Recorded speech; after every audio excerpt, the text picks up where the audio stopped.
हरे विष्णु, राधे राधे। दोस्तों, आप सभी का मेरे चैनल में बहुत बहुत स्वागत है।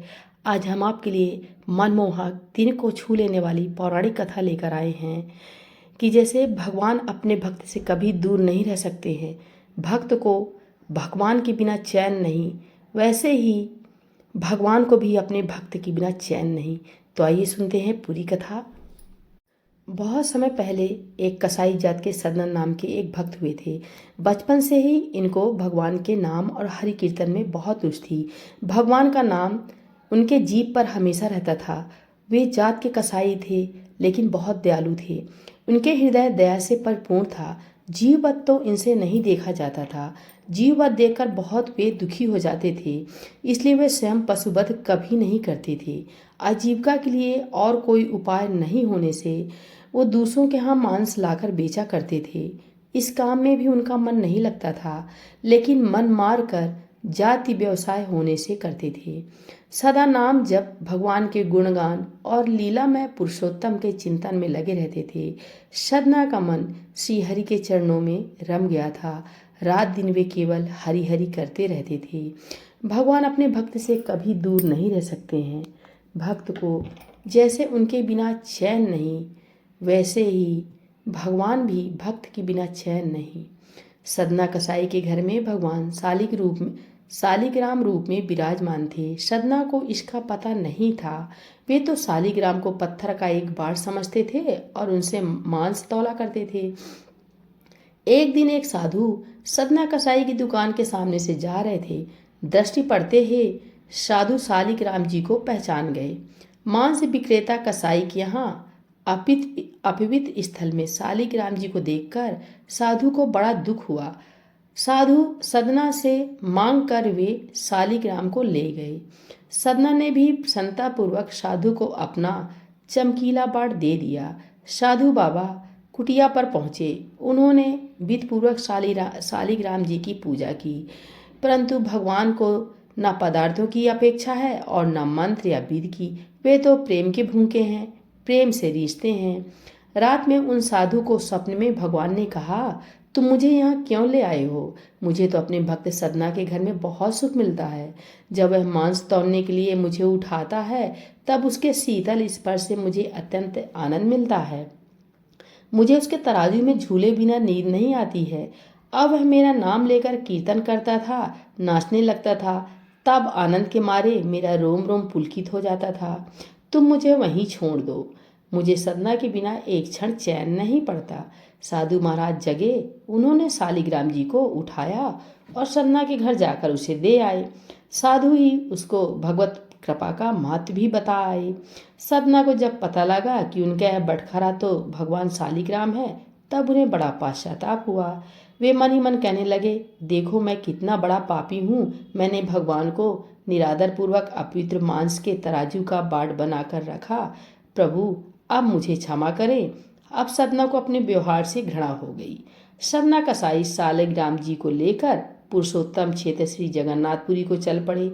मार्ग में संध्या समय सदना जी एक गांव में एक गृहस्थ के घर ठहरे। उस घर में स्त्री पुरुष दो ही व्यक्ति थे। स्त्री का आचरण अच्छा नहीं था। वह अपने घर ठहरे हुए इस सुंदर स्वस्थ सबल पुरुष पर मोहित हो गई। आधी रात के समय सदना जी के पास आकर वह अनेक प्रकार की अनिष्ट अशिष्ट चेष्टाएं करने लगी। सदना जी तो भगवान के परम भक्त थे। उन पर काम वासना की कोई चेष्टा सफल नहीं हुई। सदना जी उठकर हाथ जोड़कर बोले, तुम मेरी माता हो, अपने बच्चे की परीक्षा मत लो। माँ, मुझे आप आशीर्वाद दो। भगवान के सच्चे भक्त पर स्त्री को सदा माता के समान ही देखते हैं। स्त्री का मोहक रूप उनको भ्रम में नहीं डालता। वे हड्डी मांस चमड़ा मलमूत्र थूक पीप की पुतली को सुंदर मानने की मूर्खता नहीं करते हैं, परंतु जो काम के वश हो जाता है उसकी बुद्धि मारी जाती है। वह न सोच समझ पाता है और न कुछ देख पाता है। वह निर्लज्ज और निर्दयी हो जाता है। उस कामातुर स्त्री ने समझा कि मेरे पति के भय से ही यह मेरी बात नहीं मानता है, और वह गई। तलवार लेकर सोते हुए अपने पति का सिर उसने काट दिया। कामांध कौन सा पाप नहीं कर सकता। अब वह कहने लगी, प्यारे डरो मत, मैंने अपने खूसट पति का सिर काट दिया है। मेरे सुख का कंटक दूर हो गया है। अब तुम मुझे स्वीकार करो। सदना भय से कांप उठे। स्त्री ने अनुनय विनय करके जब देख लिया कि उसकी प्रार्थना स्वीकार नहीं हो सकती, तब स्त्री द्वार पर आकर छाती पीट पीट कर रोने लगी। लोग उसका रुदन सुनकर एकत्रित हो गए। उसने कहा, इस यात्री ने मेरे पति को मार डाला है और यह मेरे साथ बलात्कार करना चाहता है। लोगों ने सदना को खूब भला बुरा किया।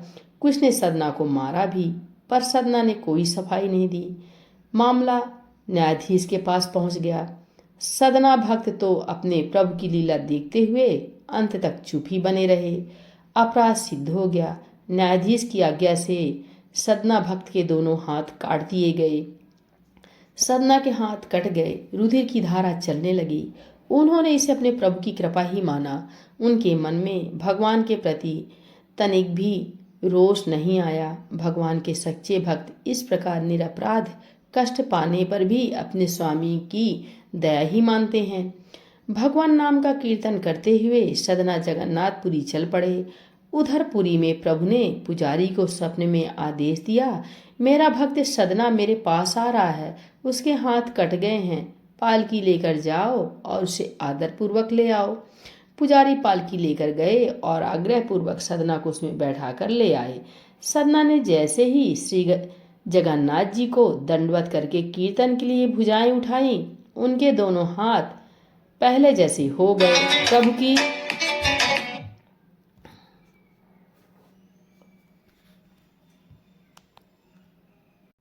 प्रभु की कृपा से हाथ ठीक तो हो गए, पर मन में शंका बनी रही कि वे क्यों काटे गए। भगवान के राज्य में कोई निरपराध तो दंड पाता नहीं। रात में स्वप्न में भगवान ने सदना जी को बताया, तुम पूर्व जन्म में काशी में सदाचारी विद्वान ब्राह्मण थे। एक दिन एक गाय कसाई के घर से भागी जाती थी। उसने तुम्हें पुकारा। तुमने कसाई को जानते हुए भी गाय के गले में दोनों हाथ डालकर उसे भागने से रोक लिया। वही गाय वह स्त्री थी और कसाई उसका पति था। पूर्व जन्म का बदला लेने के लिए स्त्री ने अपने पति का गला काटा। तुमने भयातुरा गाय को दोनों हाथों से पकड़कर कसाई को सौंपा था। इस पाप से तुम्हारे हाथ काटे गए। इस दंड से तुम्हारे पाप का नाश हो गया है। सदना ने भगवान की असीम कृपा पाई। वे भगवत प्रेम में विहल हो गए। बहुत काल तक नाम कीर्तन गुणगान तथा भगवान के ध्यान में तल्लीन रहते हुए समय व्यतीत किया और अंत में श्री जगन्नाथ जी के चरणों में देह त्याग कर वे परम धाम पधार गए। तो बोलिए भक्तों, भगवान जगन्नाथ की जय, भगवान श्री कृष्ण की जय, भक्त सदना कसाई की जय।